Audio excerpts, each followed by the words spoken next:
conference, and they will pay whether it's your airfare or registration. I mean, I'm not sure what, I guess it depends on what your presentation is about.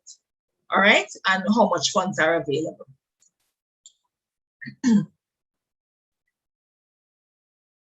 So, some other benefits. Psych currently offers continuing education, and this is in the form of lectures, webinars or seminars, conferences like I mentioned before, workshops, video conferencing, and guided reading. And what they do is they would charge students a minimum of 1,500 Jamaican dollars, and you can actually go on these seminars. They had one recently on somatic experiencing, and you actually get the opportunity to earn CE credits when you attend these conferences, and that's included in the $1,500. And you may be wondering what's the relevance of this, but what happened is you are actually interacting with persons who have been in the field for years. And what I found because I went to the somatic experiencing conference that they had in September, and what I found, it helped to cement what you are learning at this level. So you get a greater appreciation of what you're learning now and see how you're able to see how it is applied in the field. Another way that you can benefit from Psych is by volunteering on the different committees that they have. And, you know, like Najana will always hear me say, contacts, contacts, contacts, contacts. You need to make contacts. You don't wait until you need the thing to find out if you know somebody who can help you. You actually need to make your contacts and your networking from before. And these committees will facilitate you getting to know the persons who are in the areas, in the particular field, and also help them to know you so that when it's time for you to get internship and so on, then you already have some connections. There are other benefits that they have, and it's really that they have partnered with some organizations, and these are the different organizations that they partner with, and you can actually get discounts and so on from them. Therapeutic and Fitness Factory and so on. So you can decide what level of service you require, and I'm sure that in time other benefits and so on will come on board. So let me talk about CAMPA now. CAMPA, as I said, is the Alliance of National Psychological Societies, and it's a regional association, and the purpose of it is to organize and advance psychological knowledge in research, skills, and practice in the Caribbean. And they have about 15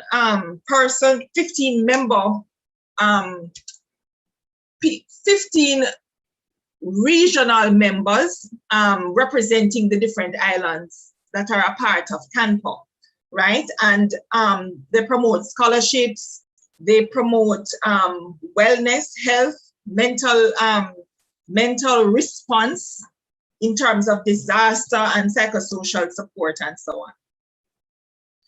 Now, the CAMPA was launched in June 2013, and the founding members were Bahamas, Barbados, Grenada, Haiti, Martinique, Puerto Rico, Suriname, and the US Virgin Islands. There are other countries that are also members. Jamaica is one of them, and you can see the list of countries there. There's also a grouping of persons which are actually individual psychologists, but they have roots in the Caribbean, and so they have formed a group together where they call themselves CAMPA Diasporic Individual Psychologists. So they're actually people from the Caribbean, but they are overseas, living in different countries, and so they have come together to, you know, form a body, and they're represented and they're a part of CAMPA. You can also benefit from the journals. They have a collection of journals that are written by Caribbean authors, which is beneficial because, as you know, a lot of research is not based on Caribbean situations. And so they have a depository there of journals from psychologists within the Caribbean. They also have articles about psychology in the region, right? Now, the flagship event for CAMPA is the Regional Caribbean Conference, and it is held every 2 years. And it so happens that I'm actually serving on one of the committees for this conference. And guys, I can tell you that the theme and the topic is just so amazing. It is like a display of the resilience of the Caribbean on a whole, you know, as people who have gone through so many traumas, and also because of our geographical location, we are actually prone to have disasters, which we need to respond to. And I've seen where the conference should have been held in 2020, but because of the pandemic, it has pivoted to being a hybrid conference, and now it is now virtually going to be held. The host island for this conference this year is the US Virgin Islands. The topic is Caribbean resilience, psychology's response to historical and contemporary disasters. So one of the benefits of the conference is that it facilitates student programs, it expands your network in the Caribbean, it connects you with mentors, it exposes you to various types of presentations, and it provides interesting and timely research for the region. And one of the aims is that it helps to build the depository, or it becomes a repository for research and practices that are anchored in Caribbean experience. So at the conference, they have keynote speakers, they have plenaries, they have symposia, they have invited panel discussions, roundtable discussions, paper presentations, posters, and they also have segments that are geared at the student experience, right? So the posters now, say for example, you have a paper, and most of the posters that are presented are by students.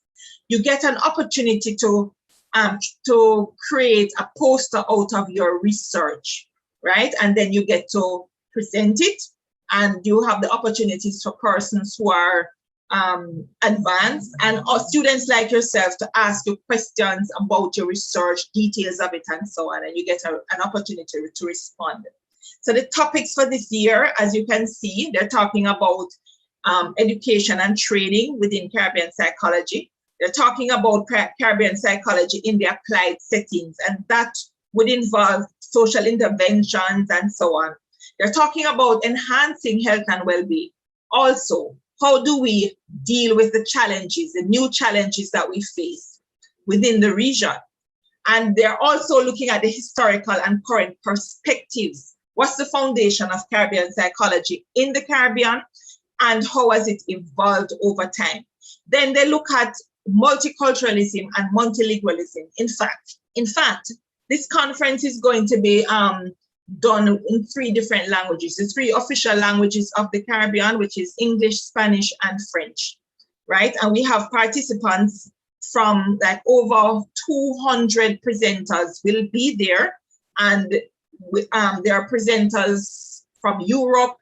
Pretty much every continent is represented, so it's not restricted to Caribbean presenters. And also they use it as an opportunity to promote cultural competence in Caribbean response to disasters. So like, for example, Haiti is a focus now, and how it is that they're responding to the trauma of the earthquake, and the, what happened with the president and so on, and even things like hurricanes and so on. A lot of times we don't look at the psychological impact of those disasters on the people of the region, and so they focus on these things. For the student sessions, they have mentoring sessions. They have students and early career professional roundtable discussions where they talk about issues relating to the Caribbean. And they also have a segment for student social and early career professionals, so you get to network. The mentoring sessions will be held, or the conference, I need to highlight this, the conference will be held from Monday to Friday, but the first 2 days are, more for the exec committees and so on. The core of the conference will be from Wednesday, November 17th to Friday, November 19th. And every day during the lunch period, they're going to have mentoring sessions for the students. And you please feel free to go on the website that is posted here to see some of the details of the topics that will be covered in those mentoring sessions. Then for the students and early career professional roundtables, that will be held on Thursday at 3 to 3:55 p.m. And then the social will be on Thursday evening from 5 to 7. And you get it will all be virtual, but you get the opportunity to interact with other students and professionals within the region and also around the globe. And best of all, they are actually offering student scholarships for you to attend the conference. The fee was $75 US to attend the conference. Well, now it will be late registration, so it's now $80, but you can actually apply to Psych and also to the website that is listed here, the link that is listed here. You can actually apply. And I'm going to ask Denise to just make this available to the club in the WhatsApp group. You can actually apply. The deadline has been extended to November 7th. And when you go on the link, it will tell you what you need to do. You just need to write a short paragraph of why you want to attend the conference and the benefits that you think you will derive. And that is the end of my presentation. So are there any questions? I thank you so much for your attention. Any questions?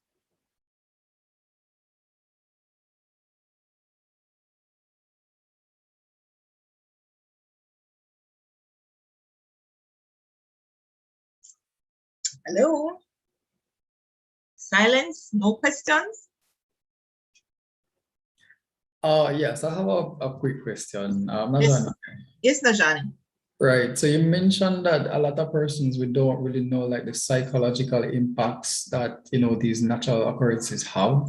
Yes. So how do you think, based on your capacity as a member of Psych, how do you think that we as students are part of the psychological community what do you think we can do to, raise awareness in that regard? Well, especially within this association, it comes from collaborating. So as students, we may not have the resources to mount a campaign or to do to expose and discuss these kind of topics. And so that is why it is important to participate in these conferences, because it exposes you to ideas. It exposes you to things that are happening in other Caribbean countries, how it is that they deal with the situations that present. And it also provides opportunities too, where you can serve or partner with someone who is doing research or a study in a particular area. So you can actually expand your volunteerism, from outside of maybe lecturers at you who are doing a study and want volunteers. You actually can tap into the regional studies that are being conducted.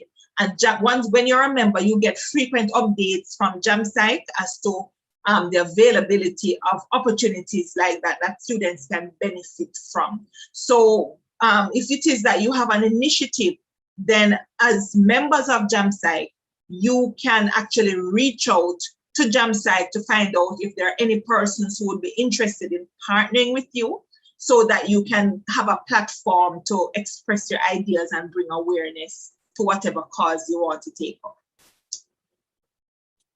Okay, thank you, Alice. So I just have a follow-up question. So I remember earlier in your presentation, you said you were basically hinting at, we should make a friend before we need one. Connections, I believe you said.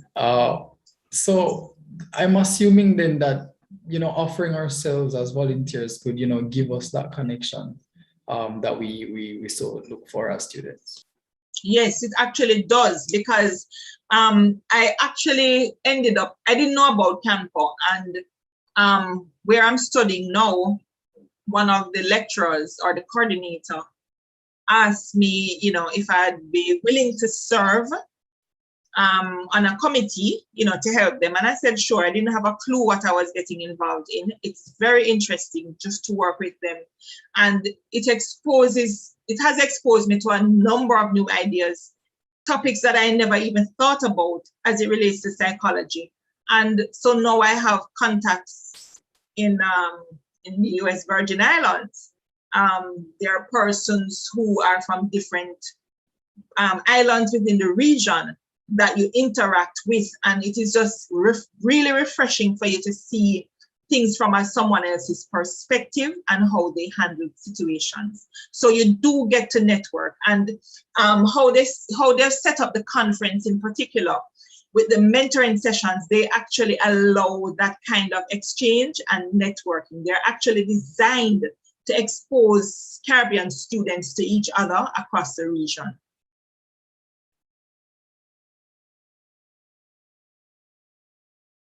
Any other questions?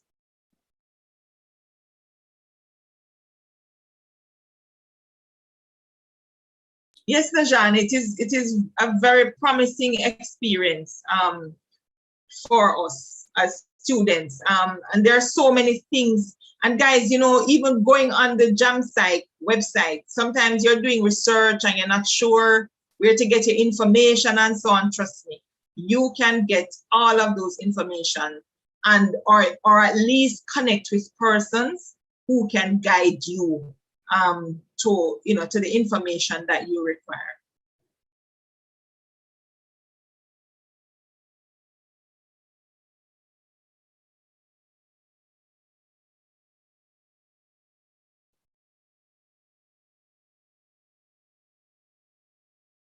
Any other questions? I think they're shy, Ali. I don't know. They're shy? Oh man. Listen, guys, you must get into the habit of asking questions. You must get into the habit of asking questions. And if there's anything that you'd want me to maybe take back to the meetings as students, suggest it, because I'm in a position where I'm talking to the people who are organizing the conference. I've posted in the chat where you can actually apply for the scholarship, the scholarship for registration of the conference. Yes, Denise, you can ask me anything. I will answer as best as I can. I don't know all the answers, but I will try and answer. But guys, I really encourage you though to try and go on the website, the Canpo website, and look at the conference schedule. We have persons from UWI, we have persons from NCU, we have persons from UTech who are also going to be presenters, and these persons are students. It's not just lecturers and so on present.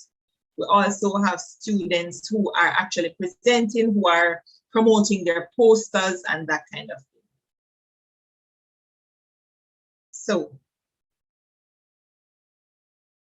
All right, thanks a lot, Aldit. Yes. I'm just going to invite Nastasia to just come on, just give her a brief thank you for coming on.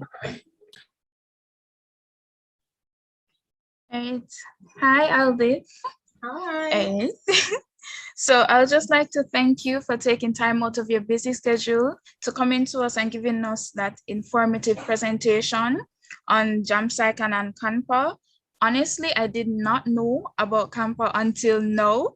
So, it was really a very informative presentation. I learned about the different benefits and, events that are associated with these societies.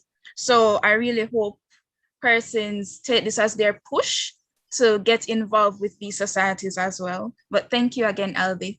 You are welcome. My pleasure. And guys, if there's anything, I've already extended this to Najani. If there's anything that you need, I'm in the group chat still, and I can't get rid of me like that. You can reach out to me and I will try and connect you the best way that I can, and to the resources that you need. All right. Have a wonderful, wonderful rest of the afternoon, guys. All right, thanks, Aldi.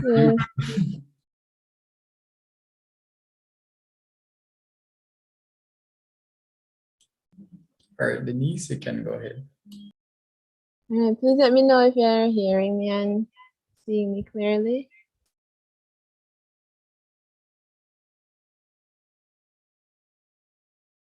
All right, good. Let's hope my internet will keep up. All right, so I'm going to introduce our next guest speakers. Our first one, Miss Tashay Johnson. She's a final year student at the University of the West Indies, where she is majoring in psychology with a minor in criminology. Like many other students, she knows how stressful the exam period can be and has therefore recognized the significance of managing academic stress. But first, some more about Tashay Johnson. Her interest in psychology began during her final year in high school when she had the opportunity to be a part of her school's peer counseling unit. Here, she was introduced to the idea of helping her fellow students with a wide variety of issues they may encounter. Inspired by this experience, Tashay volunteered with the counseling unit at the UA Health Center as a peer support provider, or PSP, where she received adequate training in skills such as active listening and problem solving. In the future, she aspires to pursue a career in the helping profession. Tashay spends her spare time reading Octavia Butler sci-fi novels and making YouTube videos about her experiences as a university student. Our next speaker is Miss Dana Atkinson. She's a final year international relations major, minoring in social policy and development. She is passionate about the holistic development of people and volunteerism, or giving back. And as such, she is the Deputy External Affairs Chairperson in charge of InReach and Student Development on the EAC Guild Committee, she's involved with a few nonprofit organizations. Finally, she is a peer support provider for this academic year. Right, so let us welcome our guest speakers at this time and give them a listening ear.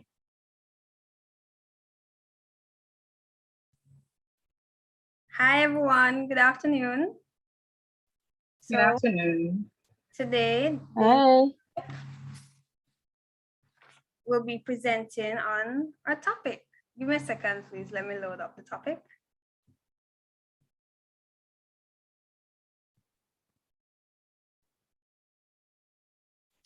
There it is.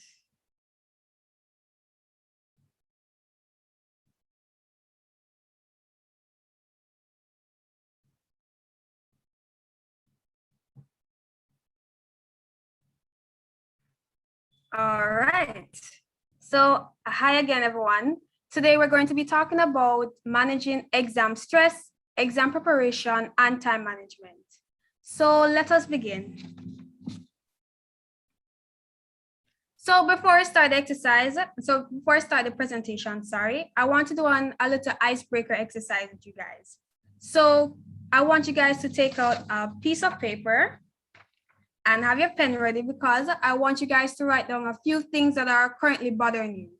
So on the slide, we have examples such as things that are making you angry, things that are making you insecure, things that are giving you anxiety, things that are making you sad. So just write down anything that's bothering you. And I'm going to give you guys a minute to do this.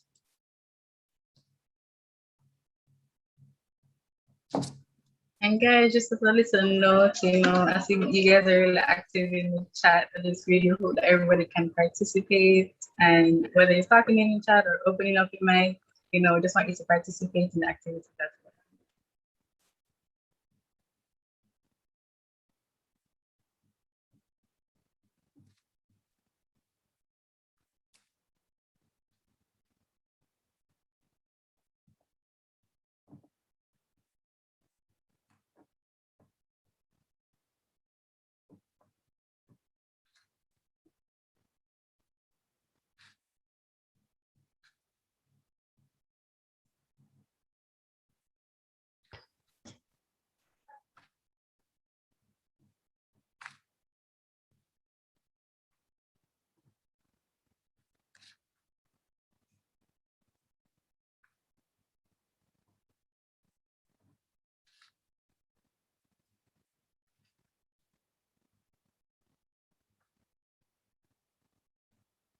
And of course, please let me know when you're finished.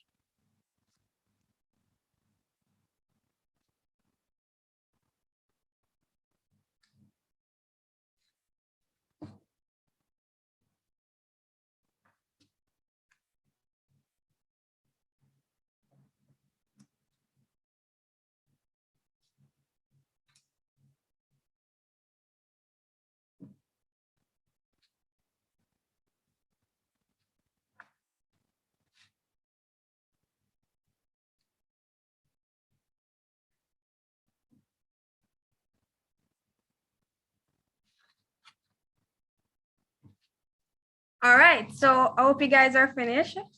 And here's what I want you guys to do. I want you guys to hold on to the piece of paper because we're going to come back to it later on. And with that, let's begin. All right.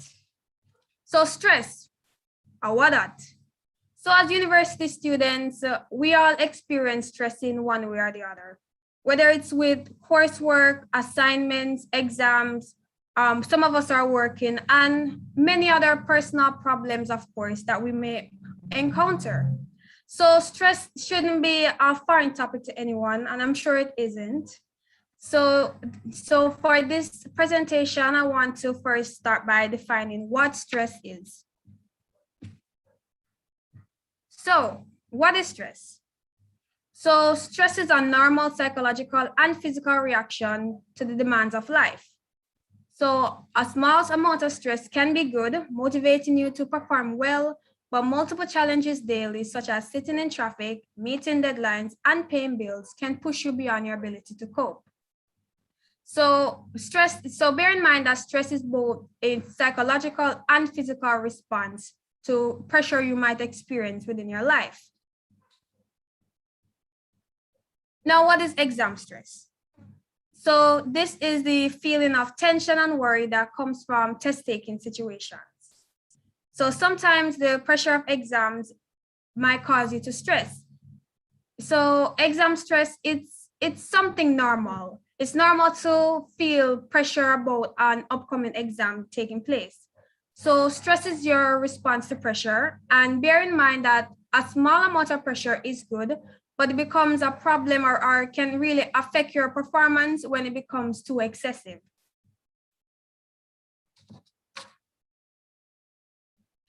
All right, so now that we look at what stress is and what exam stress is, I'd like for you guys to feel free to open your mic or type in the chat what you think causes exam stress.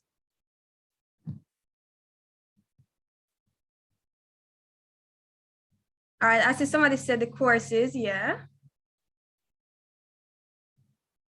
Anyone else? What causes exam stress to you? Not finishing the course outline topic before time. Or not looking at the course? Oh, the course outline topics when you don't look at it before exams.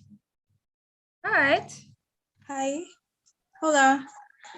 I think it's probably a combination of no time because some people work and then they have to prep for exams and probably might have something that's bothering them in their life.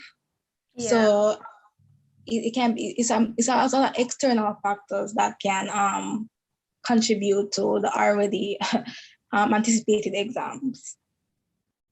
Yeah, that's true. That's right. So Tashika has her hand raised. I don't know if she wants to go ahead as well. So for me, as the previous person said, a lot of external factors are contributing to my exam stress right now because I want to study, but at the same time I have a lot of coursework to do because a lot of the courses this semester have a lot of presentations and a lot of coursework to be submitted. Plus, I have to keep up with the information. So, for exam, plus other things in my life. So that is causing the exam stress for me right now because I don't want to be unprepared. Tashika, you were kind of breaking up at the end, but I understand what you're saying. It's not just exam alone. It's also other factors outside of exams. So in the chat, I see persons saying stuff like being unprepared, heavy materials to cover, procrastination, personal issues again. Yeah, and all these are causes of exam stress. So I want to dive further into these causes. And as I go through some other causes I found, I think that some of you guys will be able to relate to these. So please feel free to use the Zoom raise hand features if you feel like these causes resonate with you. So the first one is you're worried about being unprepared for an exam. So you're worried about being prepared. Sorry. You're worried about not being prepared for an exam. You find it hard to understand what you're studying. You feel unprepared, or you haven't had enough time to study. So I hear a person said that, you know, when you have heavy materials, you might not have enough time to cover everything before the exam. You need to learn and recall a large amount of information for the exam. Exams have an element of uncertainty about them, so this makes you feel even more stressful. You need a particular exam result to gain entry into another course or career path. Your family is pressuring you to succeed, and you're experiencing stress in another part of your life. So again, we see the external factors. So exam stress is, so contrary to popular belief, exam stress is not the only thing that can cause, exams are not the only thing that can cause exam stress for persons. So we look at the causes now. So what does exam stress looks like? So again, feel free to use the Zoom raise hand features if you resonate with any of these symptoms. So the first one is feeling moody or overwhelmed. So you feel like, why school hard? I just want done with school, I want drop out, I want school to finish. So you feel overwhelmed because of probably the mountains of assignments, or they are not having enough time to devote to studying as you'd like. Then we have having trouble making decisions. So some persons might become indecisive. And then we have losing your appetite. So all of a sudden you don't feel hungry anymore. You start skipping meals. Or on the other side, you might start overheating. So you start binging on junk food as a way to give you comfort against the exam stress. Then we have sleeping poorly and struggling to get out of bed. So for this, many persons might develop insomnia or other sleeping disorders. And this might cause them to struggle to get out of bed, right? Then we have difficulty getting motivated to start studying. So the vibes to studying don't are there anymore. It's become this tedious thing that many persons might even avoid because of the stress. Then we have headaches, so like migraines, stuff like migraines. We have feeling butterflies in your stomach. You know that little funny feeling when you think about the exam. And lastly, we have feeling confused or having your mind go blank during the test. So many persons, because they feel so much pressure to succeed, they might, when they go into the exam, everything that they learned in the semester might just go, might just disappear. All right, so now we're at exam stress management. But before we go into this topic, I want to take us back to the papers. So everybody still have their papers? Everybody still have their papers? I hope so, because I told you guys to put the paper aside, So here's what I want you guys to do with the paper. I want you guys to tear it up. Just tear it into tiny, tiny pieces. Crush it up. Do whatever feels right to you. Just tear it up into tiny, tiny pieces.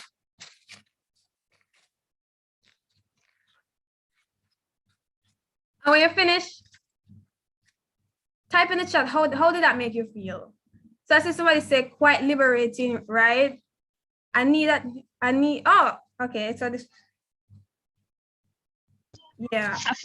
I feel like I should do this every day to help release the stress. Just write down everything I have that is possibly gonna stress me for the day, and I just tear it up. I feel like I should do this as a daily exercise. It feels so good.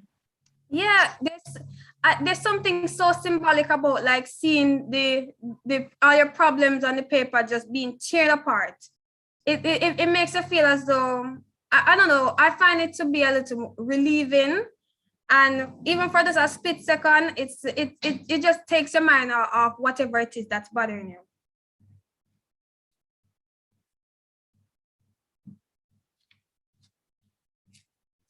So this exercise leads me into the next topic, which is exam stress management.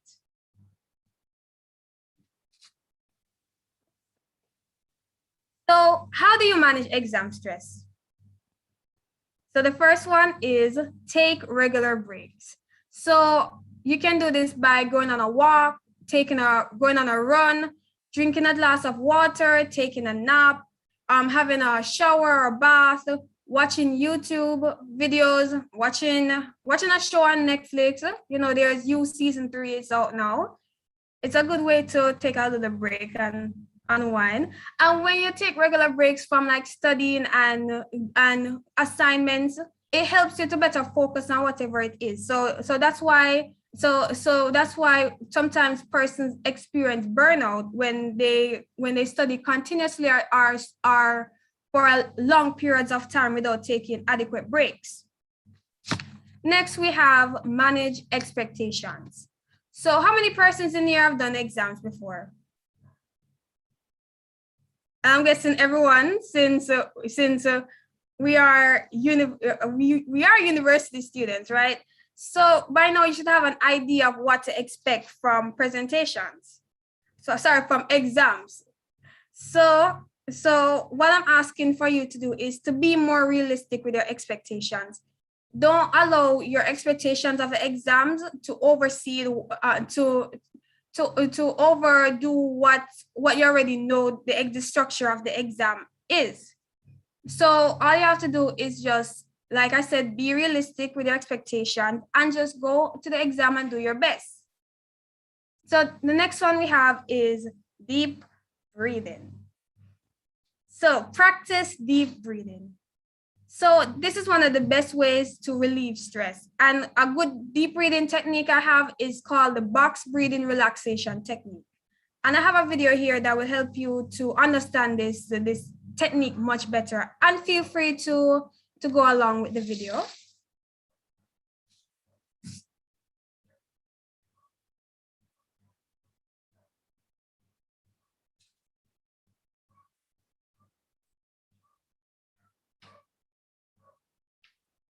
All right, it's taking a little while to load up. All right, here it is.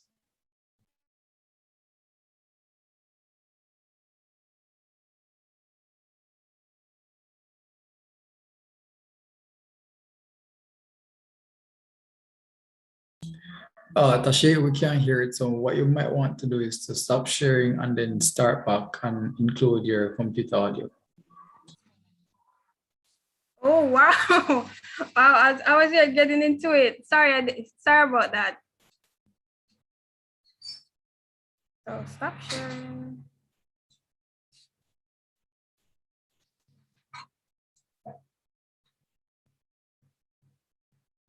Oh, okay. All right, sorry about that, guys. There are times when we all experience feelings of stress or anxiety. In these moments, you can use your breath to help calm those feelings. Box breathing is a simple relaxation technique that can help you reset your breath and return to its normal rhythm. You can do it anywhere, anytime. Box breathing can help reduce stress and improve mood. It can also help with controlling and managing emotions. It's very easy to learn. Imagine breathing around a box. Inhale as you visualize going up one side of the box, gradually filling your lungs with air. When you reach the top, hold your breath for 1 to 5 seconds as you picture going across the top of the box. Exhale gradually as you imagine traveling down the other side of the box. Pause again for 1 to 5 seconds as you go along the bottom of the box. Then repeat. This can be done 7 to 10 times in a row, focusing on the breath. If you can do it sitting down with your feet grounded, that will help too. But really, it can be done anywhere. Box breathing has physiological and psychological benefits. Physiologically, it regulates breath, increases oxygen to the lungs, and can help reduce blood pressure and lower heart rate. Box breathing can help psychologically by providing focus to your breath and removing attention from the things that are causing feelings of stress and anxiety. The repetition of box breathing can also help reduce stress. So, in moments when feelings of stress and anxiety are overwhelming, remember box breathing and the power of your breath as a simple way to relax and breathe a bit easier.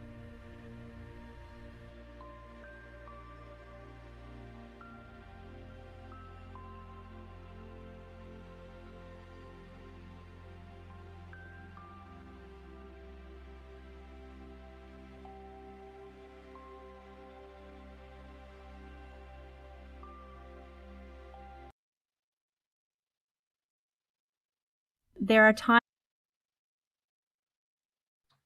All right, so we just finished watching that video. How did it make you guys feel? Did anybody go along with the video? Yeah, it was really calming, really soothing. Yeah, I always like deep breathing. It's really good, especially if you're struggling with like anxiety. I like what Joshua was saying. Oh yeah, we were talking about breathing today in health psychology. All right. Anyways, let's continue to the next point, which is don't carry the exam stress around with you. So what I mean by this is sometimes you do an exam and it's wicked, like it mash you up. And when it's finished, all you can think about is why the exam is stressful, but the exam they mash me up. I don't even know I'm even doing the exam. And you carry that exam stress around with you for the entire day and you dwell on it. And you dwell on everything that you did wrong or what you could have done better. But the only thing that this is doing for you is just making you even more stressed. So after the exam has finished, after it's ended, the best thing for you to do is to just take a deep breath, practice some little deep breathing, and just let it go. Don't bother dwell on it. It's nothing you can do after it's finished. The next point now I have is to ask for help when you feel overwhelmed. So you try to reach out to the support systems in your life, whether that be your family, your friends, your counselors, and of course, the peer support providers. That's what we're here for. And know that if you're experiencing exam stress, if it feels overwhelmed, if you feel like you want to be done with school, this is something that you don't have to struggle with alone. There are persons out there that if you reach out to them would be happy to give you whatever support you need, or even just a listening ear. So don't suffer alone in silence. And lastly, I have exercise regularly. So how many persons in here do psychology? Right. I think everyone, right? Because this is the Psychology Student Association. So give me 1 second.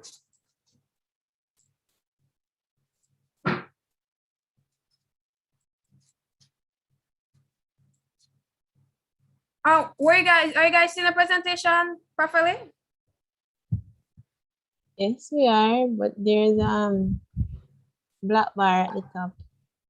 But it's fine, we're seeing. Oh, sorry. I don't really know how to use Zoom, so I'm kind of struggling a bit.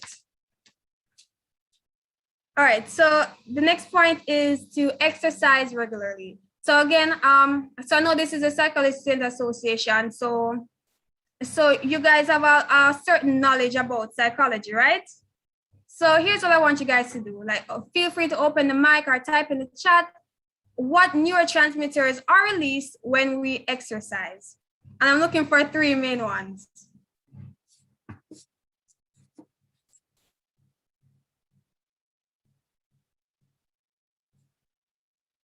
Right, that's just, yeah, dopamine is one. Yeah, right, endorphins. And what's the last one?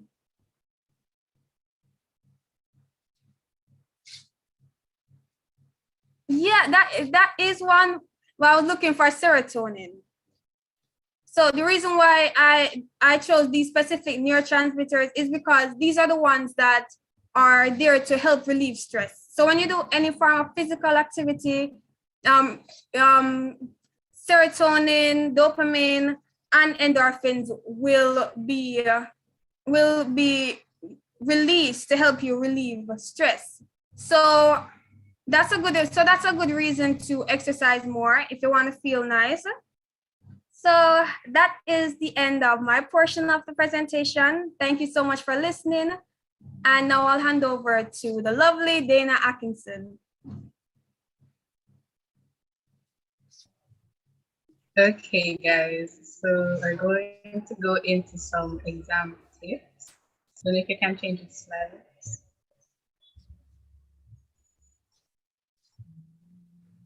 Right. So we all got the announcement that, you know, a lot of us are going to have hybrid exams, some of us are going to have mostly virtual and some physical.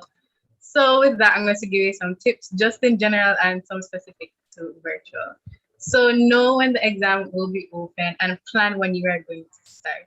Everybody will have a timetable. We know when the exam opens, we know the time, we know the date, plan and know when exactly you want to do it. If you only have 24 hours, plan the time you're going to sleep, plan the time you're going to wake up, plan the time you're going to log on and start the exam. So ensure that you are in an environment that allows for concentration. Now I know it's really hard, we're all at home and sometimes the house feels really small because everybody's in the house at one time, but try to find a good place that you can just sit down and relax and concentrate on the exam alone. So the next thing is plan beforehand how much time you'd like to spend on each question.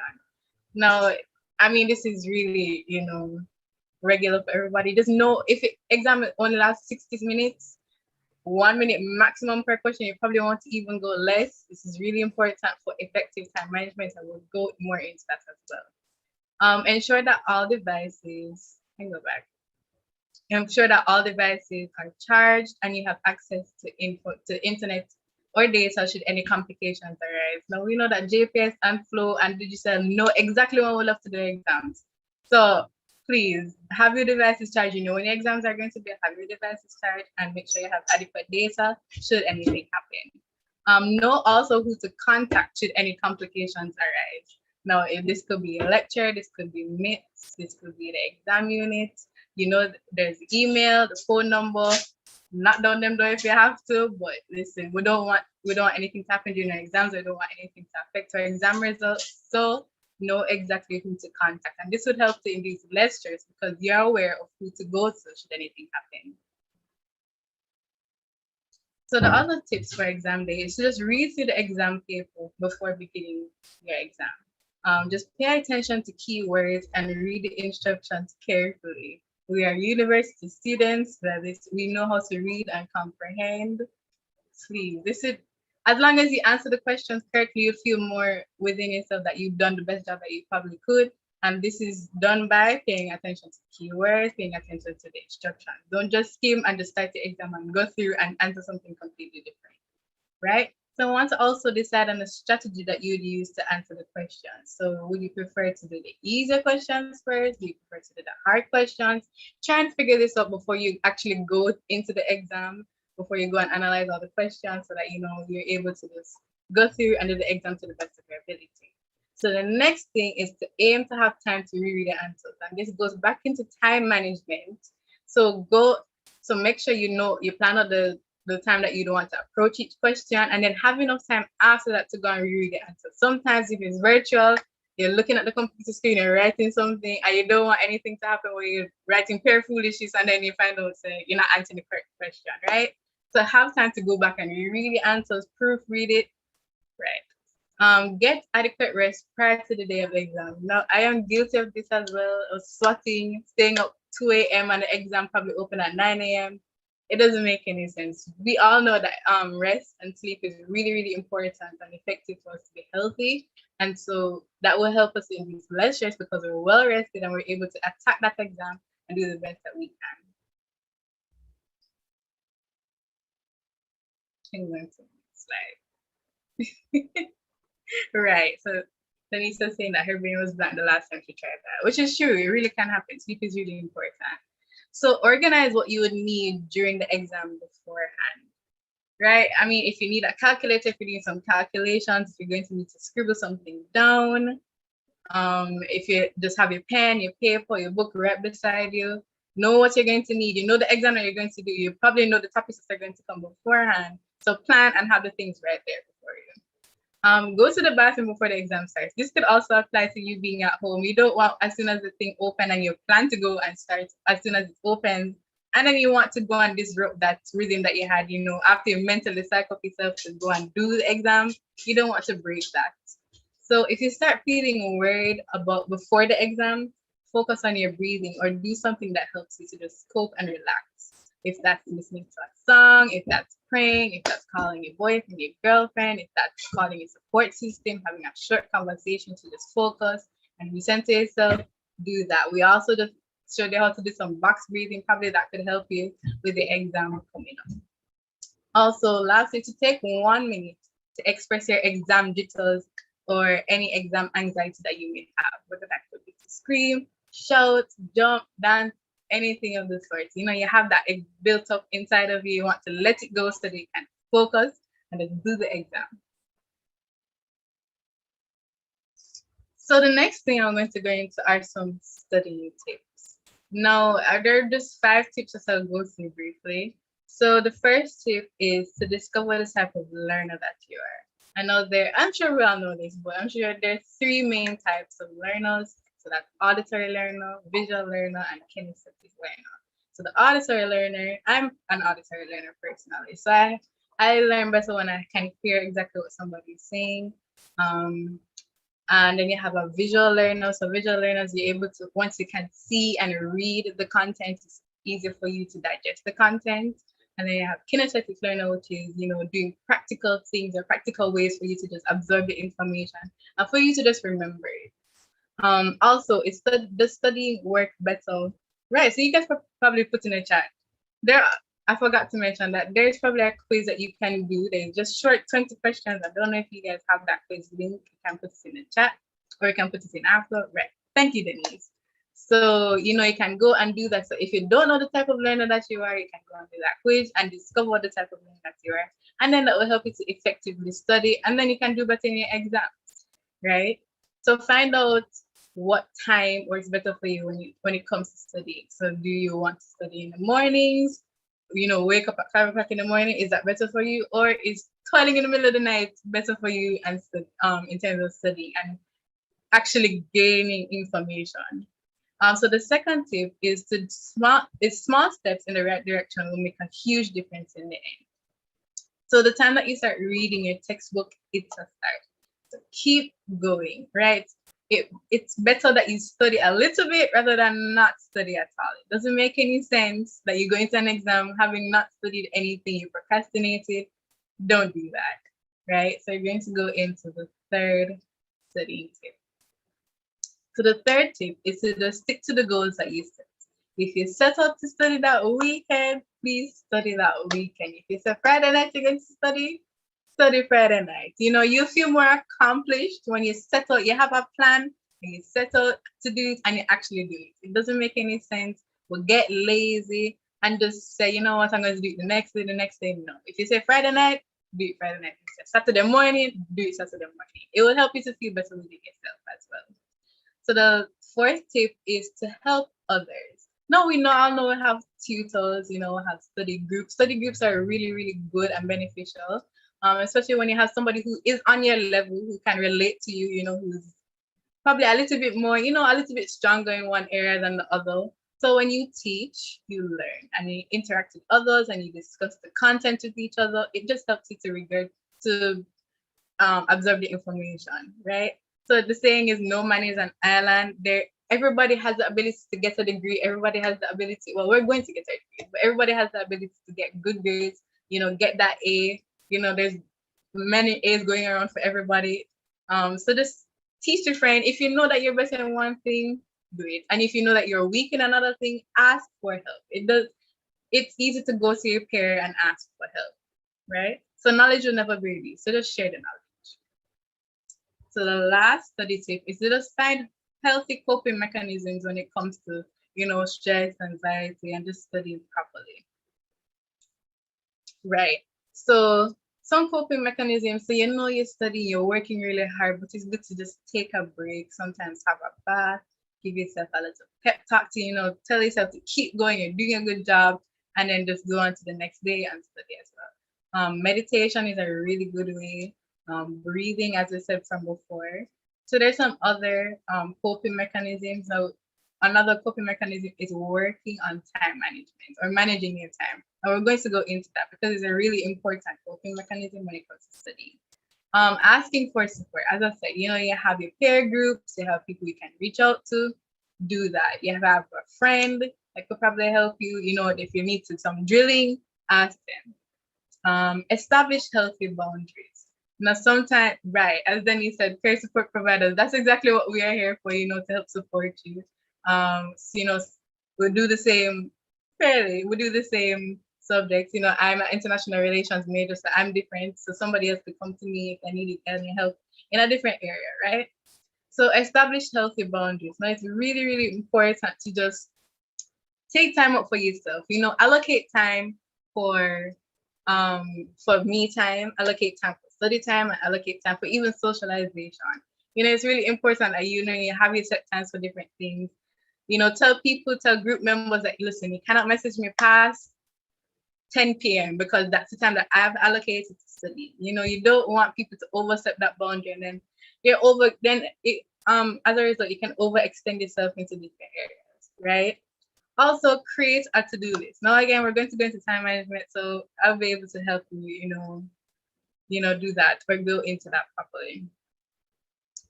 So, time management. Now, it's really, really important that, as university students, we always hear it, effective time management. Managing your time is really important, and that's the only way you're able to effectively carry the jobs, the duties that you have. We're not just students, we're also friends.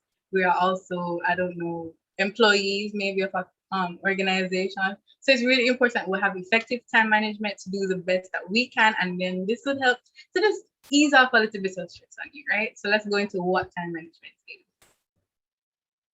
So, right, what on earth is time management, right? So time management is a process of planning and controlling how much time you want to spend on specific activities. It's really simple, right? So it includes us structuring and organizing everything in a manner that lets us be productive and allows us to create a sense of balance in our lives. Now, it's just really important for us to just go through and structure and plan. Now, I am really obsessed with organizing and planning. Sometimes I don't get to do it as best as possible, but when I plan and organize my life and my things that I have to do, it helps me just to breathe a little bit better. You find that sometimes it even creates time for you, the fact that you have everything laid out. You can even see spaces where you can, add in certain activities that you probably couldn't have done that before. So you can go on to the next slide. So good time management enables an individual to complete tasks in a shorter period of time. So lower stress levels can also lead to academic. So it also lowers stress levels, and good time management helps us lead to academic success. Poor time management, on the other hand, causes an individual to procrastinate. I'm very guilty of this. It can allow you to receive lower test grades, and it suffer from lack of adequate sleep and develop unhealthy eating habits, as well as a lack of punctuality. Poor time management overall is not good. right? So then how do you manage your time, right? So set SMART goals. Your goals have to be measurable or specific, measurable, attainable, realistic, and time bound, right? So just having the goals that you want to accomplish. So it can even be short term or long term. So goals that you want to accomplish within a week, within a month, within a year. Okay. But it's just really important that you set out specifics of the goal that you want to accomplish. Next thing is to prioritize wisely what you have to do. So not all the time we can't prioritize, alone time and Netflix time and me time, and then not prioritize your schoolwork. It doesn't make any sense, right? A lot of these things are really important in life. So we want to make sure that we're allocating, enough time to effectively do everything that we need to do. Set a time limit. This also comes into, setting healthy boundaries and all of that. Allocating I do 3 hours of studying a day. I allocate 2 hours, studying for this course, and then 1 hour for this course. Setting a time limit for each of it is really good. Taking breaks in between tasks, right? So as I said, I allocate around 3 to 4 hours for study. So I might have a 2-hour study session. I actually take 5 minutes in between that 2-hour session. So every, say, 20 to 30 minutes, I take that 5-minute break, and it kind of helps me to just recenter, refocus, and then go back into the task that I was doing. Sometimes I need a little break just from reading, words on a screen. It's really hard to focus sometimes. So just taking breaks and, looking away from the computer screen may be very, very beneficial for you. So organizing yourself, this is exactly what time management is. Remove non-essential tasks. As I said, you don't have to spend the entire day with me. Well, yeah, you can have a 1 whole day for a long time, but then make sure you prioritize and allocate time for studying or other things that you have to do. Right, I see then he's putting up some techniques. Great. Plan ahead of what you need to do. Every day, what I do, I have a daily review. I go back and I look on what I accomplished for the day, and then at the end of the day, I just take like 5 to 10 minutes and go and see what else I need to do. And I'm going to actually ask you guys to do a little exercise in terms of planning and scheduling out, and probably giving a little bit of advice on how to effectively manage your time. Right? So here's one thing. I don't know if anybody has maybe a sticky note or probably even a little piece of paper lying around, but this task could also help you in terms of going back to this task is just to help you just plan out what exactly you need to do. So if you have a sticky note and you probably have a tape, maybe you can use to tape it up. But we're just going to start off the activity now, and I want you in individual times to go back and complete the activity. So what I want you to do is to just write 5 things. So maybe even 3 things. 3 things that you need to accomplish tomorrow, right? So Friday, we'll probably have a course that we need to, do. We'll have a test that we might need to do, or if we have a meeting we need to attend. So I have a meeting at 5 p.m. tomorrow. I'm going to write that down on the sticky note, right? I really hope everybody's doing that. So 3 to 5 things, 1 thing on each sticky note. So there's 1 separate thing. So I have a meeting at 5, 1 sticky note. If I have a test to do, another sticky note. If I have somebody to meet up, another sticky note.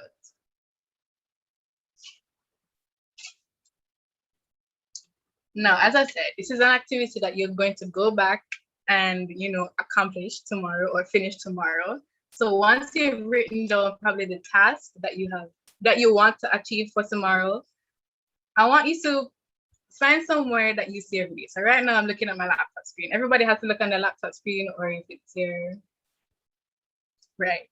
So I'm also going to mention some tools later on. So right now I have my laptop screen, and because it's a sticky note, I'm able to kind of put the note right on my laptop screen because it's something I look on every day. Or you can do this in your mirror. Everybody looks on themselves every day. You kind of have to. If it's in the bathroom, if it's in your bedroom, you can also put it on there. So you're going to put all 3 sticky notes. Well, it doesn't have to be across, but it can be across. It can be down or on the fridge right beneath. Like some places that you have to go into that you have to look at and whatever. So you have the sticky notes. You're going to put it on wherever that you see every day. You look at every day, and you're going to internalize every single time that you look. So when you look on this, you see the things that you have to do. It's physically there. So what you guys to do is, so tomorrow you have your sticky notes up there. You look at what you need to do for today. So if it's a meeting at 5, look on the sticky note, you do the meeting. As soon as the meeting is finished, you're gonna take off that sticky note, you're gonna crumple it, and you're gonna throw it away, right? So as you go along throughout the day and you have all the tasks that you need to accomplish throughout the day, as soon as you do that task, take it off, crumple it, and you put it away. So after this, you're supposed to be able to, it makes you feel good. The fact that you took off all those sticky notes all the day, that's your to-do list, right? You took it off, you feel very accomplished. You feel like, yeah, I just took on the day because I just accomplished everything that I need to do, right? So that's one way to kind of, physically see what you have to do and physically take it off, right? I feel very good every time I do that, right? So do it on your laptop screen, do it on your fridge, do it on your mirror, anyway, right? So there are other ways that I actually manage my time. I'm not the best at it, but I'm trying. I'm a trying girl, right? So somebody also mentioned Trello, so that's one way. That's another tool that you can use. I also use the Asana tool.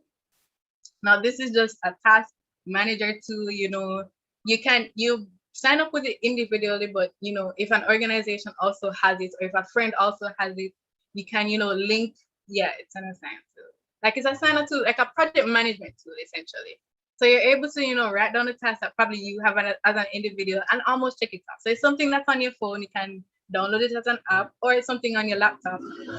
Right, see, satiated Notion, exactly. So there are different apps that you can use, download on your phone or put it on your laptop, because I have it on my laptop as well as on my phone. And it will also notify you if somebody were to assign you a task, and then you can just click the check mark and it notifies the person that you've done that task. Another thing, Google Keep. Interesting. I've never heard of that one. Another thing actually is Google Calendar. It's a free thing. As I said, Asana is also free, but Google Calendar is free. Probably almost everybody has it. If you have an iPhone, you can download the Google Calendar app, and it allows you to just set reminders. It allows you to create different schedules. You can merge the schedules. You can separate the schedules. I have a whole calendar just for my school schedule. I have a whole calendar for meetings. I have a calendar for the different organizations I'm a part of. Sometimes it gets really overwhelming, but you can merge all the schedules. Samsung Calendar too, you can merge all the schedules, and then it will allow you just to see what you have across the week, across the month, or across each day. I also have the reminder tool in my phone. It actually gives me a notification every time I have a class, 5 minutes before the class. It notifies me that, hey, I have this thing to do, and it has either snooze or complete. And then once I log down into my class, I click complete onto it. So it's a built-in tool into my Samsung, my Samsung phone. I'm pretty sure iPhones have it as well, a reminder tool.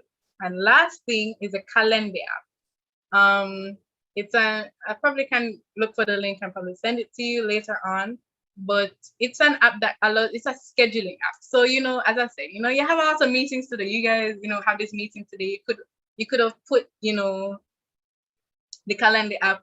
In the calendar app, it can also sync to your Google Calendar. So you're able to kind of, schedule when you have a meeting, where you have the meeting, and it shows in the calendar. So what calendar also does is that you can share this link or share your personal link to everybody. So, if say Denise had a meeting or she wanted to meet with me tomorrow, she can just put the day, the time that she'd want to meet with me, and then that would automatically go into my calendar, and it would either show her that I'm available or that, the meeting has been approved, or, it could tell her that, no, I'm not available for that time. And it will give you other options or time options for you to then, assort when, you're both available and go on to the meeting. So those are just some tools. They're all free. All can go and Google them. Probably can send a link later on for you to just, go into it. So that's all parts of, effective time management. Right. So in conclusion, we just want to recognize the times that we tend to get stressed. We know when exam period comes, most of us get stressed, right? If something has, particularly come up, or something that, unexpected has come up, we tend to get more stressed. Also know the signs and the symptoms of how you, internalize stress or how you experience stress. If that's overeating sometimes, and we can recognize that is a part of us being stressed. Or sometimes we have a lack of sleep. That's a part of being stressed. Some of those are physical symptoms. We can utilize the healthy coping mechanisms that we just explained, or you can, Google some more. We can utilize them, exercising, meditation, breathing. We can then use those to then address the stress that we're feeling and then help to reduce the stress, right? So we want to adequately prepare for upcoming exams, prevent the possible stress that you need. As I said, when no exams coming up, please study. We gave you the studying tips, we gave you the time management tools. We're here as peer support providers to actually help you with everything. So adequately prepare for your exams and do it properly, and utilize the best ways. How you figure out your learning style and study accordingly, right? Also, not all stress is bad stress. Sometimes, stress is bad for the most part, but also stress can, induce a little bit of pressure, but pressure isn't always bad. It can actually be a motivation for you to say, you know what, I need to buckle down, I need to get myself together, and I need to go and attempt or study. I need to go and do this exam and study, right? Simple. And lastly, in everything you do, time management is key, right? Effectively time manage. I gave you some tools. There are probably some other tools, people mentioned in the chat. There's some really good resources for you out there. Utilize those. Everything is free. Effectively manage your time, and it will help you to induce less stress. And, it's a good way to just address everything that you have going on. We're all busy. We're all well-rounded students. Effective time management is key. So in all of that, good luck. Good luck with the exams. Good luck with all the things that you have going on. I know that we're busy people. We have also, whether it's work, whether it's school, whether it's a personal life, you're going out with people. We kind of gave you a few tools over here in order for you to address all of those. So if anybody has any questions, whether it's for me or the lovely Tashay as well, you can also ask those. If you don't have any questions right now, you can go and listen. But if you have any questions, feel free to raise your hand or just turn on your mic, type in the chat, anything.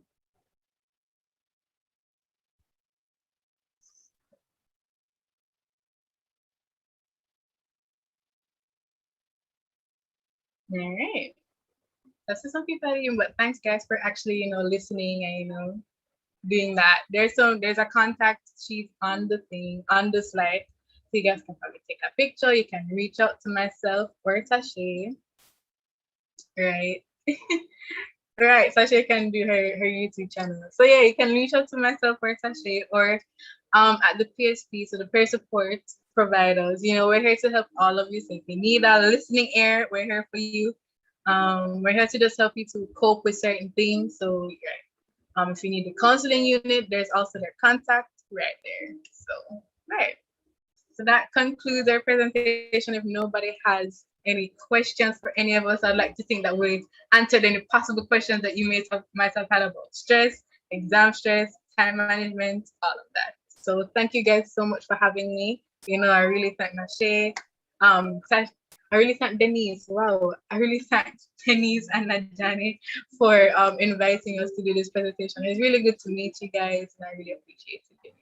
Yeah, thank you guys very much for inviting us and for listening. All right, thank you, and you're welcome, and thank you as well. We're all students, and we're all trying to manage various tasks that we have. So thank you for your time as well, and for sharing, even from your experience as students like us. All right, so thanks to our fellow PSPs, Najani and myself are also PSPs.